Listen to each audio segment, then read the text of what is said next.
to be here. Thank you so much.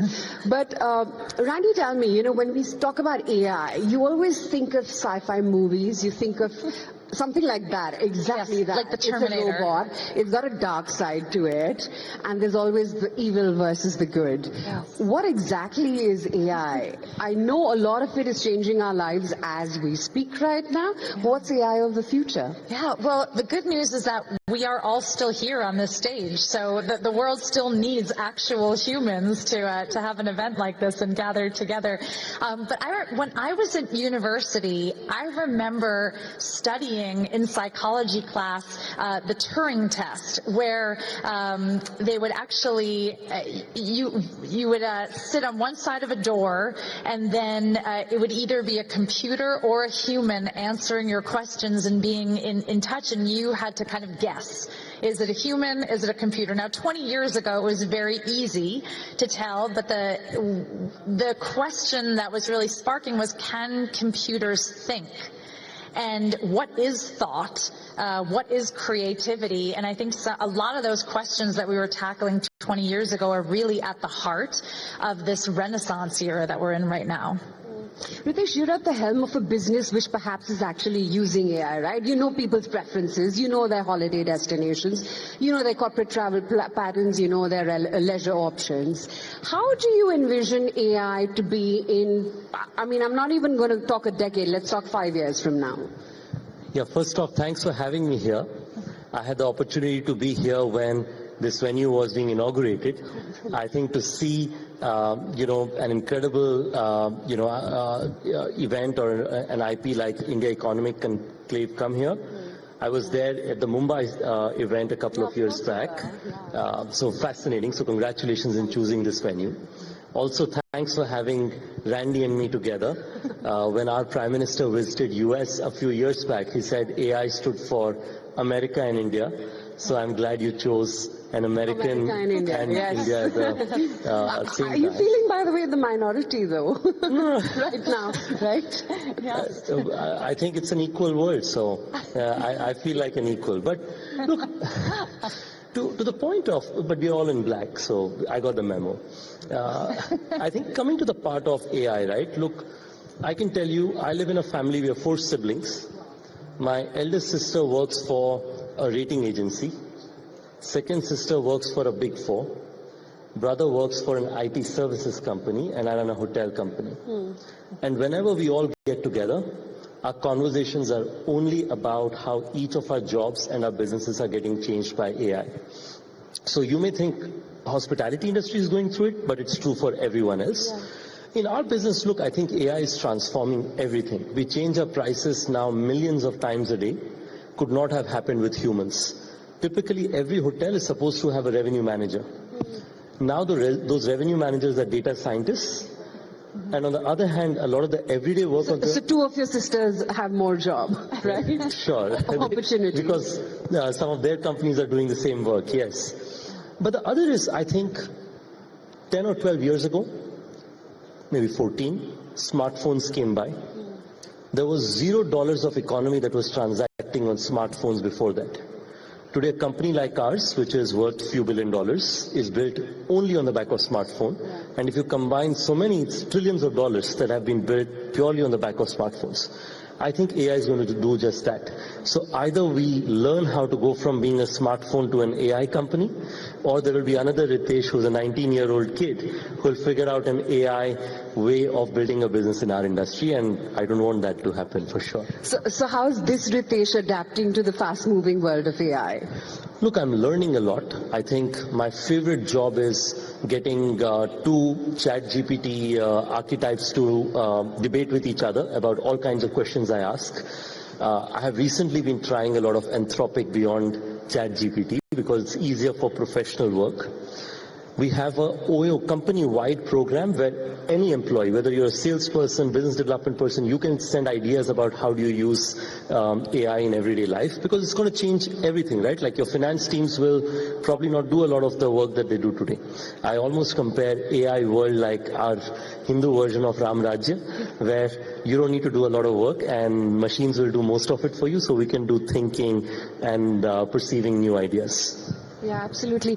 But, like Ritesh said, Randy, we had the iPhone moment and now we have the AI revolution at hand.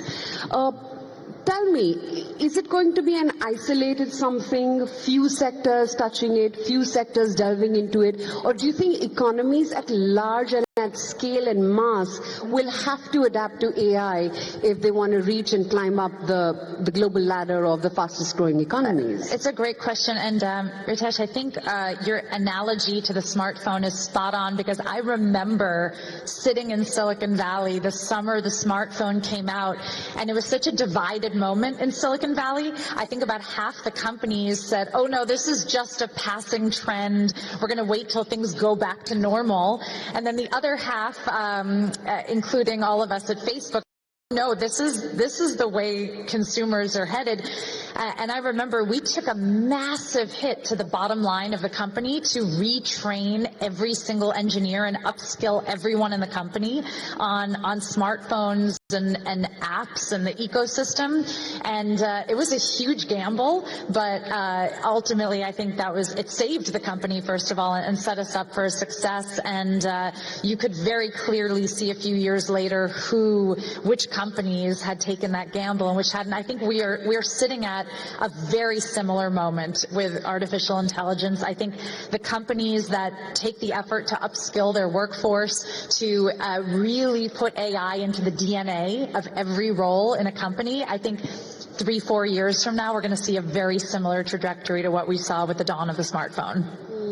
But with AI always comes that big question, oh my God, is it going to be a mass job loss creator? Is it going to have the domino effect? Is everyone, will they have to reskill themselves, or will everyone just lose their jobs?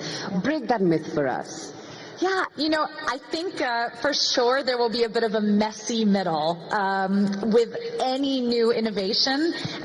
While we're in the process of upskilling, while we're in the process of getting used to it, we will have a divided workforce where there are people whose jobs become redundant sooner than we can retrain people for new things. But what will emerge are the kinds of careers that don't even exist today, which are so exciting. I mean, the kind of some of these data science roles and how they will evolve. I like to say that people who use AI well are like spellcasters. It's like being in Harry Potter and having a magic wand. Maybe the work you used to do, the work of the magic wand, and now you're doing the work of casting the spell and instructing the magic wand. And the roles I think all of us will have in business don't even exist today, which is both scary and very exciting. So yes, there will be a few year period that we're retraining people, and it's a little messy, and we're figuring out where people fit into the ecosystem, and then I think we really emerge in a new tomorrow. Well, what could be the ethical considerations? Because, right now you're so worried about data leaks, about scams arising. You don't know the boundaries, and you've not really set the boundaries because you don't know what you're getting into. Yeah. What are various governments and policymakers doing that to sort of, set the boundaries right? Have those ethical considerations in place when you talk about AI? Yes, I think about this a lot because I'm such a fan of innovation and rushing forward, but having been on the front lines of Web 2, the only thing that I wish I could go back and tell myself was that, yes, innovate into the future, but maybe take a little bit of a pause to think about what could happen and how to get ahead of that first. So even just an example from my own career, one of the projects that I'm most proud of was really being at the dawn of live streaming and creating Facebook Live and our live streaming functionality. And I remember those first few years, suddenly we were seeing politicians able to get in front of their country for the first time, celebrities, sporting figures. It was such an exciting moment. And then I remember I also saw someone live stream going into a church and shooting. And that broke my heart, that moment in technology, because never did I dream as a kind of a young 20-year-old rushing into the future that it would even dawn on someone to use technology in such a horrifying way.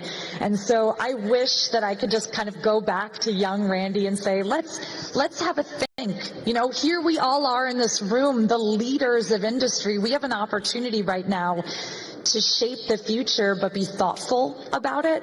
And I think that's something that's really important.